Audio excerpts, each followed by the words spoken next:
Pilot's log, version 3.5. Feels like ages since I last reported in. Everything is the same, yet somehow very different. I feel different. Day turns into night, weather's always changing. At times it's scary, low visibility. I resort to my flashlight to see where I'm going. Other times it's just plain beautiful. I never really appreciated nature this way before. Still no parachute though. It's really starting to get to me just how strange that is. I hope I'll meet some other pilots in time for 3.6. It's getting rather lonely out here. Anyway, pilot out. Hello pilots and welcome to Volo Airsport version 3.5. Okay, so this one took a very long time to do. So let me first apologize for taking this long in the first place and explain why it took so long to get this one out. So, right after we released version 3.4, we thought, hey, Unity 5 is out. Unity is the engine that we use. It's probably a good idea to upgrade to it. And I thought it'd take a week. But it took about as long as it did to get this entire version out. One of the big things that happened was one thing leads to another, and next thing you know, you have a baby on the way, and you have a house and a car and no, that's not what happened. What happened was, say, you upgrade to Unity 5, and the physics for the character break. The character just flops around, falls from the sky, is uncontrollable. That's one of the things that happened, so I had to revise the flight model, try and build it. Not entirely from scratch, but I had to change some things about the way it worked. Another thing that broke was the terrain.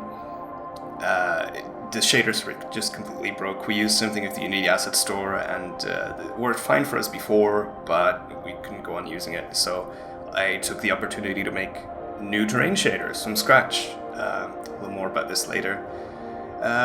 We also had a bunch of old code in the game that we used, but really couldn't be relied on to expand the game further on top of it. Not for us, also not for modders when we enable mod support, so we took the time as well to really go through all the code, clean it up, restructure it in a way that it's reusable, and just works better. But features. Let's start with features. So the first thing you'll notice is this lovely startup screen. The logo and everything. It's a really nice atmosphere. You'll also hear Michael's lovely new title music that we have in place. It's not final. He wants to do a really thorough pass on the music after we've done a little bit more world building. But as far as this goes, I think it's really good. Works really well. What you can see is that everything looks quite different. It looks a bit more stylized. It looks a bit more clear. And let's go explore that a little bit more, because graphically a lot has changed. For now, let me turn off the music first.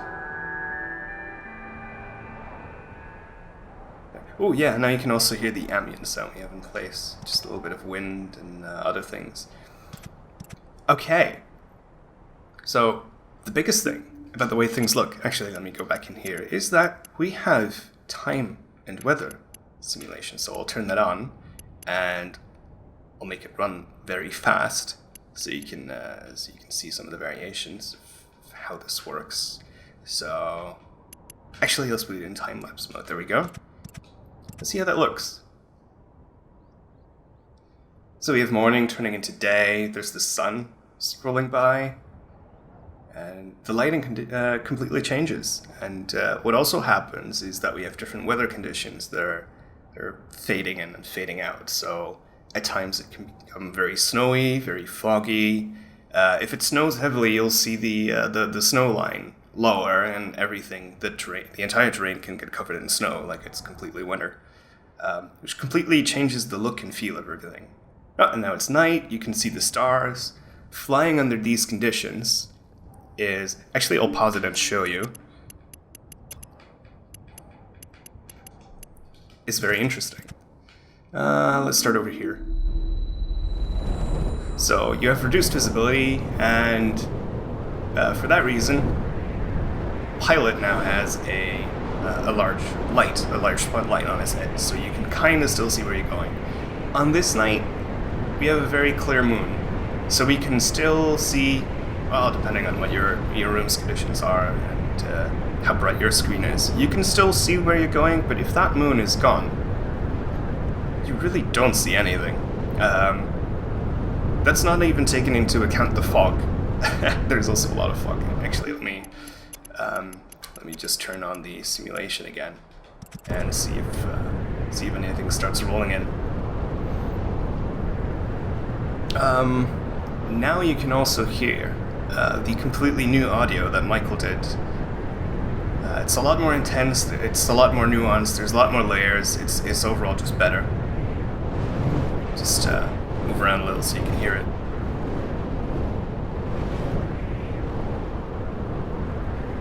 Hello, daytime.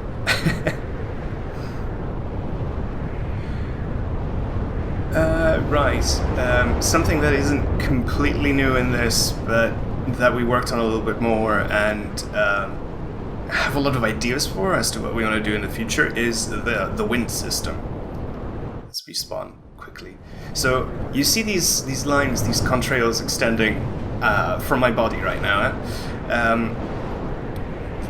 We had them before, but they weren't affected by wind, and now they are. Actually, let me spawn all the way at this top spawn point, so you can see it really clearly. The wind up here is quite extreme, so you'll see these lines darting around as the wind changes around me, and that's just a way better visual explanation of what's happening to your character than we've had before, and it led us to think we need to do much more with this. So for future versions of the game, we're looking to really optimize the wind system so we can just have everything in the game be affected by wind, and then in turn have lots more stuff in the game in the first place that is affected by wind. Particles are a really obvious one. Right now we have these snow particles, but it would be really nice to have all sorts of localized particle effects. Like right now everything's covered in snow, as you can see, because it's winter. That goes fast. It would be really nice to have lots of snow particles flying off from the cliffs where there's wind shearing past it. I am completely lost. I'm going to turn it to daytime. Let's see, I'm going to turn this off. I'll let you guys play with this, of course. This is way too much fun. Yeah, let's do this for a while. Still foggy, but at least I can see where I'm going. Yeah, so the changes to the physics model, let's talk a little bit about that. I was quite happy with the way things worked in 3.4 and I wasn't planning on changing all that much, but then of course the physics broke with the update, so I had to redo it anyway. It feels different right now, just because I couldn't get it quite back to where it was. That's not to say that it's worse, it's different. It's also not final, nothing in the game is final, so you'll probably find some things work better. You'll find some things you liked in previous versions that don't work quite as well right now. Let me know. I want to take all this feedback into account and actually do something with it. So yeah, I guess that's about it for the flight model. Just let me know. What's interesting right now, because we have all this dynamic lighting and dynamic weather, is we really wanted shadows. And we have them. So right now it's kind of foggy, so you don't really see it. Let me turn down the fog to near zero, or just 0. And, remove a bit of snow. And I think we can't quite see the sun and shadows. Okay, there we go. Let's spawn somewhere else. Spawn here. Yeah, so now you can see we have shadows up to 2 kilometers away from you. And it dramatically changes the feel of the landscape as you go. Also it means, let's see, I'm trying to find my own shadow here. It shouldn't be that hard to find. See, the sun is over there. Oh, it should be a really long angle, of course. There it was. Let me turn the sun angle a little bit more up. There we are. There's my shadow. You can now actually chase it, depending on... Well, you can also just hug with it. That wasn't really my intention. Yeah, you can now see your own shadow, and it helps a lot with sense of scale and sense of speed. It gives you a very intuitive feel for how high or how low above the ground you are. Just look at that. That's fantastic. So, as you'll notice, there was a tiny graphical glitch where the camera was rather eager to show what's beneath the terrain. That's one of the compromises we had to make right now. Not too happy with it, but basically we had to push the near clip plane of the camera 1 meter out. So anything between where the camera is and 1 meter in front of it, it won't be able to see. It'll disappear. That's what allows the shadows to go this far out and be this stable. In the future, I have plans to fix it so that we have that you can see things up to 1 millimeter away from your face, up to hundreds of kilometers away, or hundreds of thousands of kilometers away. That fix is forthcoming. It's quite a rigorous change to the lighting pipeline and the way Unity works. So wouldn't want to do that haphazardly, but rest assured there are ways to deal with this problem. In the meantime, though, we have shadows, and they're great. Let's see, what else have we done? We've changed a lot of the code, like I said. It was really important. Oh, look. Hang on a second. See the grass waving? I'm not sure if the video compression will allow you to see it, but one of the neat things of changing the terrain shader and making it myself now is that I could try some fancy visual tricks that I couldn't do with the pre-made stuff that I was using. So one of the effects that I built in now, let's turn off the snow so we have more grass, is a grass waving effect. That's really cheap to simulate, but from far away at least, it really brings things to life. It's a neat little detail and a type of thing that we want to do much more with everything you see. So it'll probably take a while before you see it. And as I said, the video compression might completely ruin it, but I hope you can see some of it as I pass by it in a moment. Where do we go? We did a lot of performance optimizations as well. A lot of things we got free with the upgrade to Unity 5.0 because they did a lot of optimizations internally for the renderer. So that's really good. The terrain obviously is the heaviest part of the game right now by far, and one of the things I'm delighted to say is that right now we're using speed tree instead of throw tree system, and we have a lot more control over how that scales. In the graphics options, let's just go through them. For example, we have a tree quality setting, and what that does is allow you to set the tree, not only the tree visibility distance, but also how detailed they are. There's different levels of details for the trees, from flat billboards all the way up to really high resolution, polygonized, normal mapped and everything models. And these matter a lot for performance. There's quite a few options that we've added as well. There's a texture quality setting with which you can scale down the overall size of the textures in memory. It'll make the game look a little bit less detailed, but it'll run a lot smoother, especially if you're on a low-end system. Same for anisotropic filtering. Let's see, we can also scale the total number of particles up and down, so if you find that the fog particles or snow particles are really slowing things down, set this to 50%, set this to 25%, turn it off if you have to. The game will run great. In fact, we found that if we turn everything down to the lowest settings, it becomes comparable to what you'd expect a game on a mobile device to have. The only thing that wouldn't really work on mobile right now is the amount of memory that the game uses, because it uses roughly the same amount of memory no matter what the graphics settings you've chosen are. But in terms of polygon count, vertices count, difficulty in handling lighting equations, the amount of shaders used, levels of detail used, amount of objects rendered, etc., It's all very mobile friendly. At the same time, though, if you scale everything up, if you set everything to the highest settings, it'll take quite the PC to run, and you will notice the difference. There are some nice effects in there that are really expensive,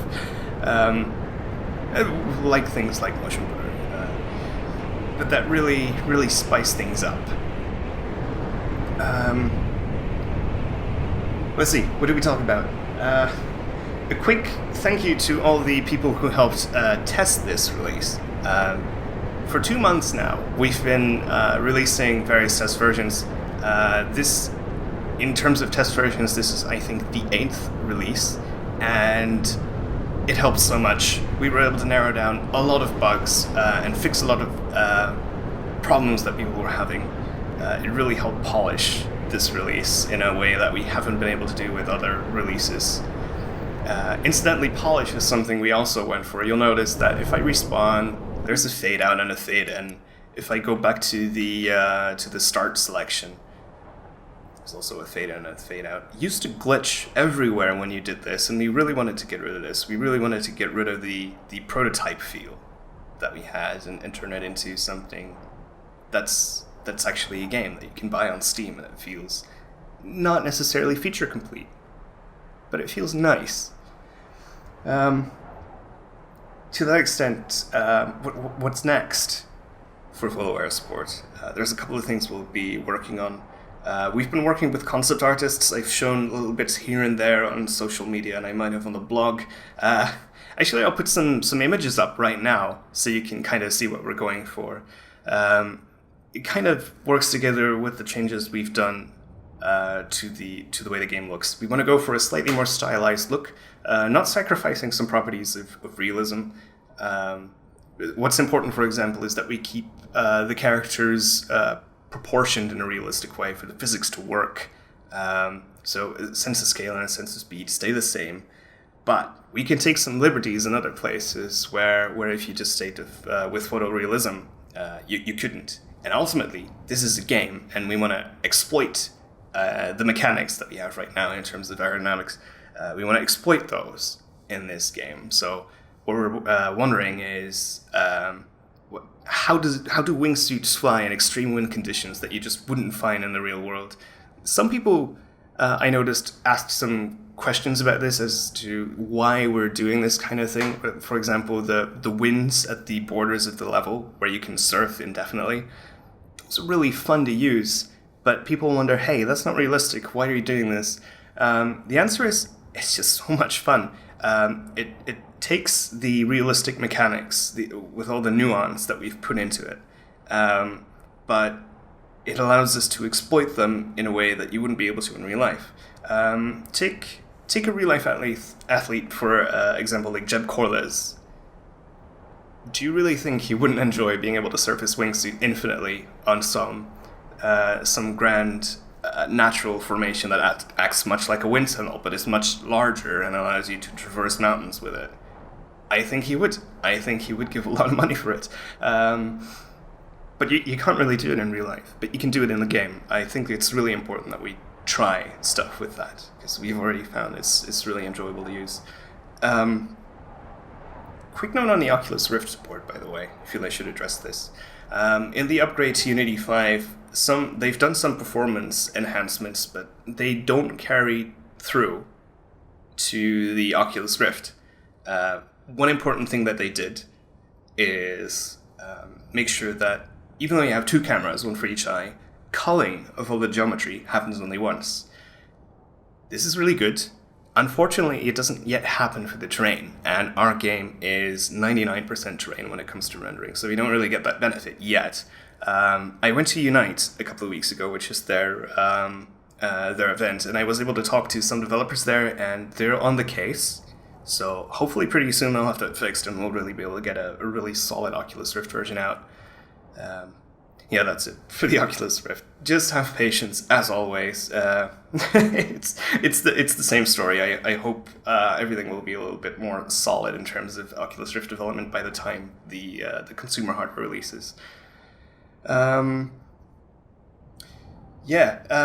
biggest focus for version 3.6 is getting to multiplayer. I released a video a little bit earlier showing what I did in a day with multiplayer networking code. Since then, that was built with a plugin that it was trying. Since then, Unity have also released their own new internal networking suite, which looks really good. We'll be trying both, seeing what works, what doesn't. One of the biggest issues for us right now is figuring out how to send all the data for this complete ragdoll from your computer to all the other computers and vice versa.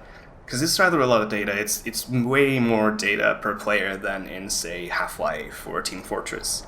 It's just the entire physics simulation needs to be synced.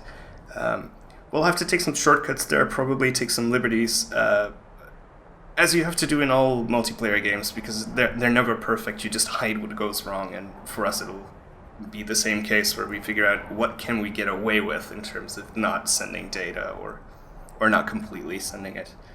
But multiplayer, yes, we think in terms of just what it would do for the game, we think is the most important thing to work on right now. We know it'll help grow the community a lot, because suddenly you're not playing this game as a single-player game. You're not playing on your own, you're playing with other people. It's a shared experience now, and you have something to talk about, and you have people to talk to about it. We're very excited about that, and I'm sure you guys are too. In fact, I know you guys are. So look forward to multiplayer in version 3.6. That's all from me for this version 3.5 update video. Thank you for watching, and thank you for playing. If you have any feedback for us, please leave a comment on this video, or place a note on the forum, start a discussion there, or send me an email if you want to. We'd love to hear your feedback. Finally, the game is currently out on Humble, on Steam, and on itch.io, and I'll put the links to them in the video description. So get the game through those links, and then let us know what you think. We'd love to hear. Okay, as I said, that's it. Bye.